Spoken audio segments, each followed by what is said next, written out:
नेपाल में हुआ जेन जी आंदोलन। जेन जी का मतलब जो जनरेशन 1997 से 2015 के बीच में जिनका बर्थ हुआ है वो जेन जी कहलाते हैं। बेसिकली जेन जी का मतलब हमारे माइंड में होता है बिगड़ैल बच्चे, बट ऐसा कुछ नहीं है, बट इसे साइड करते हैं। जेन जी आंदोलन जिसका इंस्टेंट रीजन दिया गया सोशल मीडिया बैन, जिसमें नेपाल सरकार ने 4 सितंबर को 26 प्लेटफॉर्म्स पे बैन कर दिया। बट सिर्फ बात इतनी नहीं है, बात सिर्फ ये सोशल मीडिया प्लेटफॉर्म ये भड़कने का इंस्टेंट रीजन हो सकता है, तात्कालिक रीजन ये हो सकता है कि इसकी वजह से भड़का हो, पर बात बहुत गहरी है और ये नेपाल में वर्षों से चला आ रहा है। बात ऐसी है कि नेपाल की जो जनरेशन है उसमें 40% आबादी यंग है, उसमें जो एज है 16 से 35 साल के लोग 40% हैं। और इसका मतलब ये है कि नेपाल की सरकार अगर यंग है तो उसे जॉब देने के लिए भी कुछ करना होगा, पर नेपाल में करप्शन बहुत हाई है, गवर्नमेंट ने कुछ काम किया नहीं है और इस कारण से यूथ्स को अलग अलग कंट्रीज में जाके, खाड़ी देशों में जाके मजदूरी करना पड़ रहा है, युद्ध में शहीद होना पड़ रहा है। तो नेपाल की पब्लिक बिल्कुल त्रस्त है और उसके साथ ये इंस्टेंट रीजन आया सोशल मीडिया बैन का।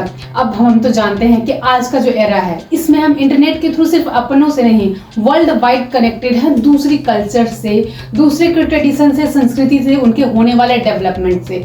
हम जानते हैं अगर मैं इंडिया में हूँ, मैं लंदन में क्या चल रहा है हम जान सकते हैं, और अगर इसी में बैन लगा दिया जाए तो हमें कैसे पता चलेगा कि कौन सी कंट्री में कितना जनरेशन हाई है। हम आज जापान की टेक्नोलॉजी कैसे जानते हैं? ऑब्वियसली इंटरनेट के थ्रू हम ऑलमोस्ट सब जगह कनेक्टेड होते हैं।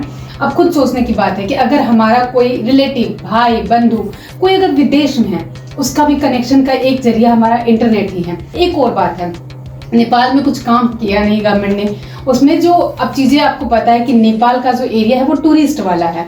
अब टूरिस्ट में अपने मान लेते हैं कि मेरे पास एक्स्ट्रा घर है, उसको होम स्टे बना के उसे प्रमोट करना, इंस्टाग्राम पे उसके रील्स शेयर करना, अपना कोई भी छोटा मोटा बिजनेस, बेकरी हो गया, अगर मान लो मैं बेकर हूँ, मैं एक अच्छा केक बनाती हूँ, तो मैं एक बेकरी घर पे खोल के मैं उसे प्रमोट कर सकती हूँ कि आप मुझसे आओ। तो इस सब के लिए अब सोशल मीडिया सिर्फ वो नहीं रहा कि हम एक फोटो डालें, पोस्ट करें, लाइक सब्सक्राइब करें, ये चीज़ें नहीं रही। अब सोशल मीडिया अपने बिजनेस को प्रमोट करने में काफ़ी काम आता है। ऊपर से ये टूरिस्ट एरिया है, हम किसी बाहर के क्लाइंट से ऑर्डर लेने के लिए, कनेक्शन के लिए भी बहुत इंपॉर्टेंट है।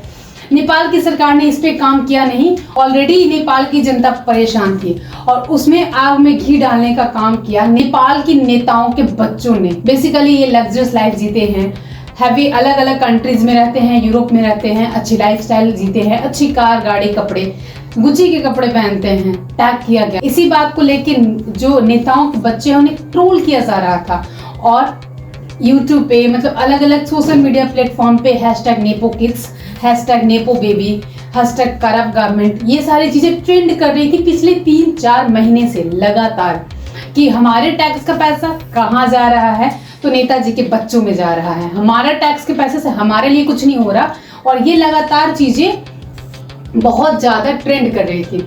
अब इसमें क्या हुआ, केपी शर्मा ओली सरकार को लगा कि ये कहाँ बोल रहे हैं सोशल मीडिया प्लेटफॉर्म पे, और तो कुछ कर पाएंगे नहीं, अगर इन्हें बैन कर देंगे तो विरोध मुश्किल हो जाएगा, बाहर से कनेक्शन टूट जाएगा, बाहर में हमारी छवि अच्छी रहेगी और ये कुछ करेंगे। इस कारण से इंस्टेंट रीजन से लोगों की फ्रीडम ऑफ स्पीच दबाने के लिए इन्होंने इंस्टेंट सोशल मीडिया पे बैन कर दिया और ये था उनका अपना पर्सपेक्टिव कि हम नेशनल सेफ्टी के बिहाफ पे हम कर रहे हैं, पर ये नहीं हुआ। अब इसी के अगेंस्ट हामी नेपाल एक NGO है, उन्होंने 2015 में भूकंप के दौरान बहुत हेल्प करी थी।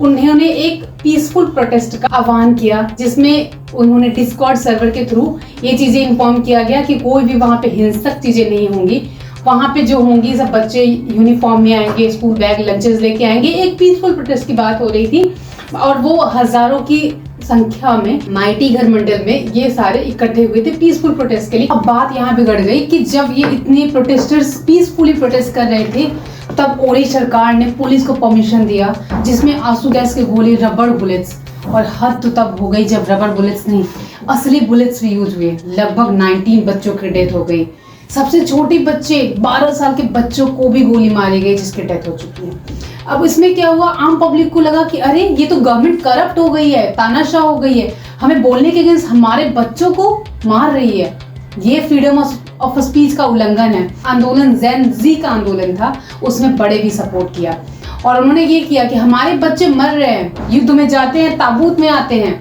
और इनके बच्चे गुच्ची के बैग ढोके आ रहे हैं। सो ये चीजें हमारे टैक्स से पैसे से इनके बच्चे ऐश कर रहे हैं, ऐसा पूरा मैसेज गया और नेपाल के अलग अलग सिटीज़ में भी ये प्रोटेस्ट स्टार्ट हो गया। अब अगर नेपाल की पॉलिटिक्स को समझा जाए तो 17 साल पहले उन्होंने अपना राजतंत्र से लोकतंत्र पर शिफ्ट हुए हैं। उससे पहले वो मोनार्की सिस्टम थी, वहाँ राजा हुआ करता था। अब इन 17 साल में 13 बार उनकी सरकार बदल चुकी है और उस 13 बार में 3 नेता, जिसमें अभी तत्कालिक जो पीएम थे केपी शर्मा ओली, शेर बहादुर देउबा और पुष्प कमल महाल, यही 3 घूम फिर के इनके पास ही सत्ता ट्रांसफर होती थी, कभी ये पीएम, कभी ये पीएम, कभी ये पीएम, और तीनों के तीनों भ्रष्ट हैं। जो अभी केपी शर्मा ओली है उन पे एक टी स्टेट, जो चाय के बागान होना चाहिए, उनको कमर्शियल प्लॉट्स बनाने की वो है। शेर बहादुर देउबा हैं, उन पे एयरक्राफ्ट के डीलिंग में कमीशन लेने का आरोप है।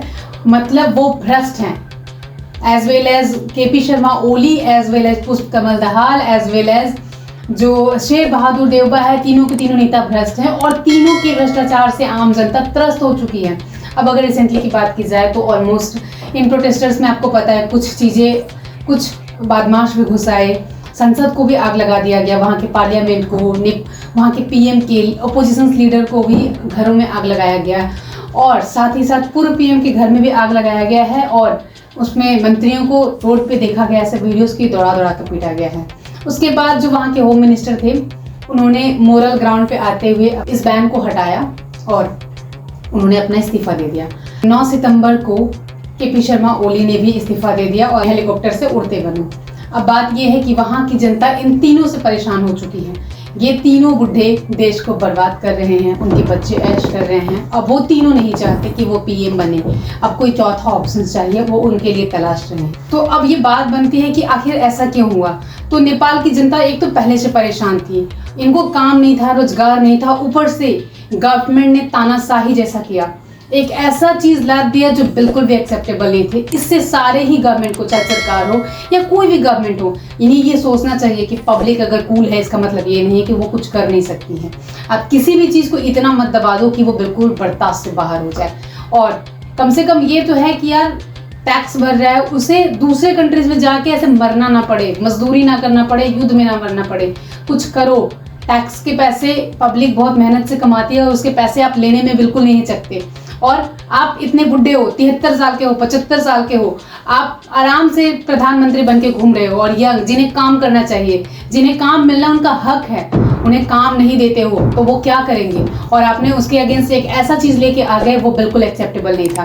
सो इसी के साथ मैं वीडियो को एंड करना चाहूँगी। आई थिंक आपको वीडियो पसंद आया होगा। होपफुली आपको वैसे क्या लगता है ना, नेपाल में जो हुआ वो ठीक था, गलत था, अपने कमेंट्स जरूर बताइएगा एंड वीडियो को लाइक, चैनल को सब्सक्राइब करिएगा। Thank you.